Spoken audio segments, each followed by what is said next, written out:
Hello friends, வணக்கம். Welcome to Eva சமையல். இன்றைக்கி நம்ம சேனலில் குக் வித் கோமாளியில் இந்த வாரம் அஸ்வின் அவர்கள் செஞ்ச கர்டு குருமா எப்படி செய்கிறதுன்னு பார்க்கலாம். கடாயில் தேவையான அளவுக்கு எண்ணெய் சேர்த்துக்கலாம். எண்ணெய் நல்லா சூடானதும் ஒரு பிரியாணி இலை,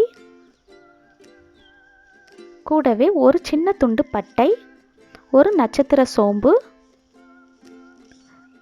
ஒரு ஏலக்காய், கூடவே 3 கிராம்பு சேர்த்துட்டு இதை நல்லா மிக்ஸ் பண்ணி விட்டுருங்க. இது நல்லா பொரிஞ்சு வந்ததுக்கப்புறமா இதில் ஒரு பெரிய வெங்காயத்தை பொடியாக நறுக்கி எடுத்து சேர்த்துருக்கேன். இது கூடவே ஒரு பச்சை மிளகாயை பாதியாக உடைச்சி எடுத்து சேர்த்துருக்கேன். வெங்காயம் நல்லா வதங்குற வரைக்கும் வதக்கி விட்டுறலாம்.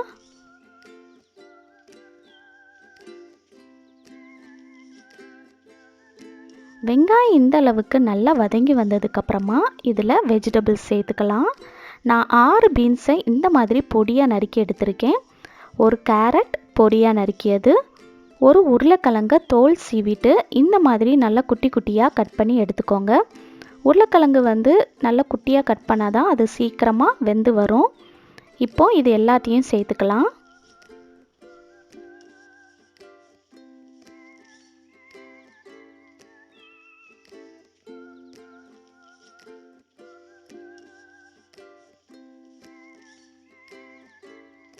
இப்போ இதில் தேவையான அளவுக்கு உப்பு சேர்த்துக்கோங்க. சேர்த்துட்டு இது நல்லா மிக்ஸ் பண்ணி விட்டுறலாம்.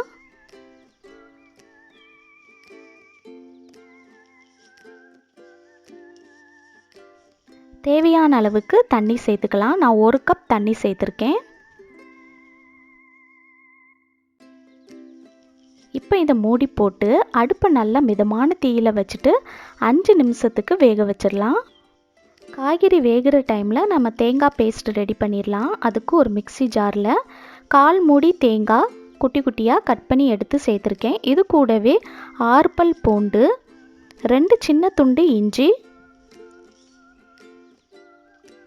கூடவே 2 ஸ்பூன் பொட்டுக்கடலை,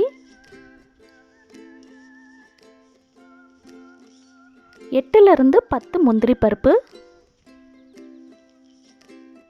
1/2 டீஸ்பூன் அளவுக்கு பெருஞ்சீரகம் சேர்த்துட்டு இதில் உங்களுக்கு காரத்துக்கேற்ப பச்சை மிளகாய் சேர்த்துக்கோங்க. நான் ஒரு பச்சை மிளகாய் சேர்த்துருக்கேன். இப்போது இதில் கொஞ்சமாக தண்ணி விட்டு இது நல்லா பேஸ்ட்டாக அரைச்சி எடுத்துடலாம். இந்த மாதிரி நல்லா பேஸ்ட்டாக அரைச்சி எடுத்துட்டு தனியாக எடுத்து வச்சுருங்க. இப்போ சரியாக 5 நிமிஷம் ஆகுது. ஓப்பன் பண்ணி பார்த்துடலாம். பாருங்கள் ஃப்ரெண்ட்ஸ், காய்கறிலாம் நல்லா வெந்து வந்திருக்கு. இப்போ இதில் நம்ம மிக்ஸியில் அரைச்சி எடுத்த தேங்காய் பேஸ்ட்டை சேர்த்துக்கலாம்.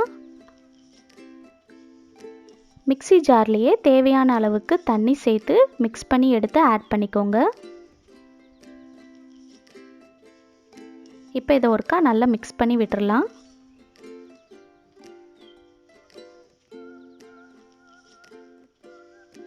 இப்போ இதை மூடி போட்டு அடுப்பை நல்லா மிதமான தீயில் வச்சுட்டு 5 நிமிஷத்துக்கு குக் பண்ணிடலாம்.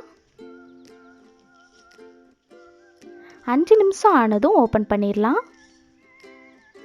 இப்போ இதை நல்லா மிக்ஸ் பண்ணி விட்டுட்டு இதில் தயிர் சேர்த்துக்கலாம். நான் 100 ml நல்ல கெட்டியான தயிர் சேர்த்துருக்கேன். இந்த ரெசிபிக்கு தேங்காய் பேஸ்ட்டு சேர்த்ததுக்கப்புறமா தான் தயிர் சேர்க்கணும். அப்போ தான் அது திரி திரியாக வராமல் இருக்கும்.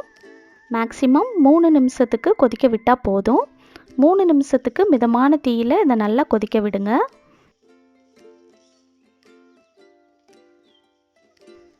இப்போ பாருங்கள் ஃப்ரெண்ட்ஸ், இது நல்லா கொதிச்சு வந்துடுச்சு. கடைசியாக இதில் கொஞ்சமாக மல்லி இலை தூவி விட்டுட்டு ஸ்டவ்வை ஆஃப் பண்ணிடலாம். அவ்வளோதான் ஃப்ரெண்ட்ஸ், நம்ம சூப்பரான சுவையான கர்டு குருமா ரெடி ஆயிடுச்சு. இது சப்பாத்தி, இட்லி, தோசை, பூரிக்கெல்லாம் ரொம்ப டேஸ்டியாக இருக்கும். ரொம்பவே ஈஸியாகவும் செய்யலாம். செஞ்சு பாருங்கள். செஞ்சு பார்த்தீங்கன்னா உங்களுடைய ஃபீட்பேக்கை கமெண்ட் பண்ணுங்கள். இந்த வீடியோ உங்களுக்கு பிடிச்சிருந்துச்சுன்னா லைக் பண்ணுங்கள். உங்கள் ஃப்ரெண்ட்ஸ் அண்ட் ஃபேமிலி மெம்பர்ஸ் கூட ஷேர் பண்ணுங்கள். நம்ம சேனலை சப்ஸ்கிரைப் பண்ணலைன்னா சப்ஸ்கிரைப் பண்ணிக்கோங்க. தேங்க்யூ.